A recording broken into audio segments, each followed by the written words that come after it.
जम्मू कश्मीर में ए हेल्प शुरू करने के लिए मैं माननीय रूपाला जी के प्रति हृदय से कृतज्ञता ज्ञापित करता हूं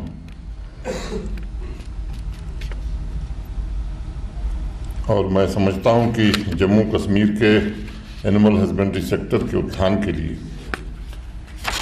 भारत सरकार का निरंतर सहयोग मिलता रहा है। जम्मू कश्मीर के अनेक जिलों से यहाँ उपस्थित भाइयों बहनों का भी मैं स्वागत करता हूँ। यूरोप में एक लोक कथा बहुत प्रचलित है। एक आदमी से नाराज होकर देवताओं ने उसे एक श्राप दिया और श्राप ये था कि आज से आपकी कोई छाया नहीं बनेगी। मैंने शैडो नहीं बनेगी। तो आदमी बड़ा प्रसन्न हुआ, हंसने लगा और कहा कि इसमें मेरा क्या बिगड़ जाएगा। तो देवताओं ने कहा कि ये अभी नहीं पता चल रहा है, तुमको बाद में पता चलेगा। जब वो गांव पहुंचा आपने तो ये खबर पहले ही गांव में पहुंच चुकी थी और जिसने भी सुना कि इसकी छाया नहीं बन रही है, तब उन्होंने कहा कि भाई ये कुछ न कुछ गड़बड़ है और एक एक करके लोग गांव के उसका साथ छोड़ने लगे और अंत में लोग इतने भयभीत हुए कि उसे गांव से निकाल दिया।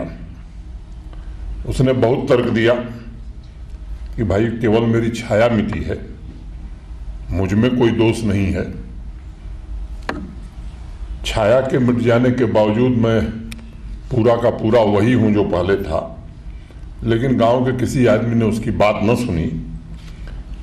ये कथा एक प्रतीक कथा है, लेकिन मुझे लगता है कि हमारे समाज में भी स्त्री को पुरुष की छाया कहते हैं और उसके बिना समाज की कल्पना नहीं की जा सकती। और मैं मानता हूं कि स्त्री केवल छाया भर नहीं है, बल्कि पुरुष या समाज जीवन में जो कुछ भी हो रहा है सृजन के रूप में या मानवता के इस आधे हिस्से की वजह से ही हो रहा है। और ये कहना आज बिल्कुल उचित होगा कि महिलाओं की क्षमता पुरुषों से कहीं ज़्यादा अधिक है। और विशेष करके जम्मू कश्मीर के सामाजिक और आर्थिक व्यवस्था की अगर मैं बात करूं तो मैं ये बात जिम्मेदारी से कह सकता हूं कि इन बहनों ने जम्मू कश्मीर को एक नया संबल, एक नई ताकत दी है और इनके पुरुषार्थ की जितनी प्रशंसा की जाए वो शायद कम होगी। मुझे याद है पिछले वर्ष सितंबर में कृषि सखी और पशु सखी योजनाओं का शुभारंभ हुआ था।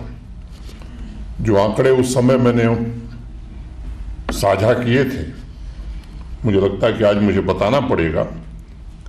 अगर आप देखें कृषि और अलाइड सेक्टर में तो उन आंकड़ों को देखने के बाद आप समझ सकेंगे कि इन बहनों का योगदान कितना है। कृषि और अलाइड सेक्टर में एक साल में आदमी के काम करने के घंटे, माने पुरुष के काम करने के घंटे 1800 हैं, लेकिन हमारी बहनों के काम करने के घंटे 3400 हैं। ये अंतर आपको स्पष्ट करेगा। एग्रीकल्चर और अलाइड सेक्टर में लगभग 73% बहनें हमारी काम कर रही हैं, जबकि पुरुषों की संख्या महज 56% है। लेकिन ताज्जुब की बात यह है कि 73% में मात्र 17% महिलाएं ऐसी हैं जिन्हें सीधे तौर पर कोई इनकम होती है और बाकी महिलाएं अनपेड लेबर के रूप में काम कर रही हैं। चाहे हार्टिकल्चर हो, डेयरी हो या कृषि के और क्षेत्र, सभी क्षेत्रों में बदलाव के साथ साथ आज भारत सरकार का या मैं कहूँ जम्मू कश्मीर प्रशासन का ये प्राथमिक दायित्व है कि हमारी बहनें कैसे सशक्त हों और इस अनपेड कैटेगरी से उन्हें निकालकर ये सुनिश्चित किया जाए कि उनकी मेहनत को कैसे पुरस्कृत किया जा सकता है और उन्हें कैसे आत्मनिर्भर बनाया जा सकता है, क्योंकि बिना उनके आत्मनिर्भर बने भारत आत्मनिर्भर नहीं हो सकता है। आप अभी मेरे पहले कई लोगों ने बताया कि 70% हम आबादी हमारी लगभग कृषि और एलाइड सेक्टर पर आधारित है। 12 लाख परिवार पशुधन और लाइव स्टॉक से जुड़े हुए हैं। ये सेक्टर हमारे लिए इसलिए भी महत्वपूर्ण है क्योंकि कृषि और एलाइड सेक्टर में लगभग 30% का योगदान पशुधन का है और तमाम स्मॉल और मार्जिनल फार्मर्स के अतिरिक्त आमदनी का जरिया भी यही है। अगर लाइव स्टॉक सेक्टर के 30% योगदान को